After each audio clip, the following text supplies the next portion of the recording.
plenty of coaching vacancies in the NFL. Gary Kubiak stepped down from the Denver Broncos. So, B-Mac, we want to know, who are your top coaching candidates for the Denver Broncos?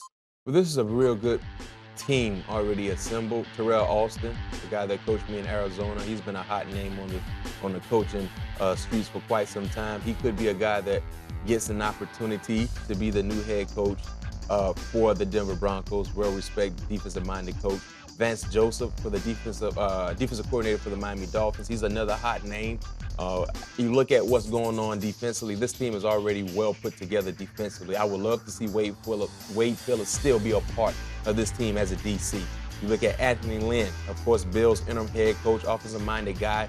He's a guy that could be hands-on with the quarterbacks there. We don't know who the starting quarterback will be next season, but you have Paxton Lynch and Trevor Siemian. And the same can be said for Sean McVay, a young, expired coach. He's really done a tremendous job in the growth and maturation process with Kirk Cousins, seeing how Kirk Cousins has developed to be a more efficient quarterback and a more smart quarterback. So those are qualities that you may want your head coach or the new head coach to have based on what you already have on the roster at the quarterback position for Denver. When you look at how Denver won a Super Bowl, of course, they excelled on defense. Do you look for a guy like a Vance Joseph or a Terrell Austin, a defensive coach? Or if it was up to you, how would you go about it? Would you look more towards a defensive guy or offensive guy? Good question, Clement. Me personally, if I was Elway or part of the decision, one of the decision makers with this head coaching vacancy, I will go with a offensive-minded coach because, like I said,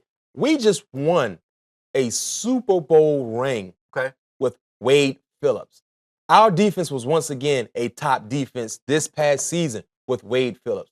We do not need to change anything defensively. That side of the ball is set. Yes. So whoever we sign to be our head coach, preferably a offensive-minded guy, we want you to understand, you come into this situation, we're okay defensively. If you're in agreement with that, we want you to be our head coach. You can assemble the rest of your staff.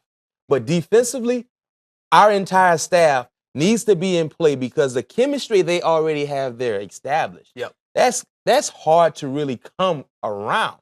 Von Miller loves what Wade Phillips called. Aqib Talib, Chris Harris, these guys respect and love this coach. Not to mention, a year ago, they won a Super Bowl with Wade. So I think offensive-minded. I wonder then if you might look to the Patriots and their offensive coordinator, a guy who's been in Denver before. I don't know if they want to go right back. Try it again, Josh McDaniels. It's hard to go rewind, right? We'll see how it all plays out.